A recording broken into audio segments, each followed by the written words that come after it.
Senza pietà, un atto vile e crudele. I ladri hanno preso di mira un'abitazione, ma prima di fare irruzione hanno ucciso il cane di famiglia, un pastore tedesco anziano che ha solo provato a difendere la sua casa. I malviventi hanno poi gettato l'animale nella fossa biologica. L'indignazione per quanto accaduto qualche giorno fa nell'area castellana è enorme e sta montando in tutto il territorio, anche fra gli amministratori locali. Si è trattato di un episodio molto grave, al di là della modalità del furto in casa, che per fortuna non è un'emergenza di quest'area perché si è trattato di un episodio isolato, ma le modalità sono molto gravi e mi dispiace tantissimo anche per la famiglia, per l'animale, e credo che i veri animali siano coloro che hanno commesso questo furto con queste modalità. I ladri poi hanno arraffato quanto potevano dall'abitazione e sono fuggiti con un bottino di circa 10.000 euro. Su questo gesto ignobile stanno ora indagando i carabinieri, sconcertata la comunità che condanna il grave fatto. Penso che questa cosa sia disumana, sia un gesto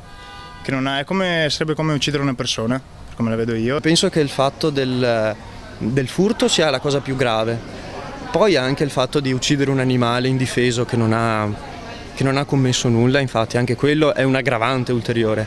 Credo che a livello generale sia anche disgustoso, insomma, il fatto che la gente rubi e ancora di più prendendosela con chi non c'entra niente, insomma, che sono gli animali. A fare la terribile scoperta è stata la famiglia al rientro a casa. È già grave e ignobile il furto in un'abitazione, ma diventa ancora più terribile quando a farne le spese è un animale che nulla avrebbe potuto fare contro gente violenta e senza pietà.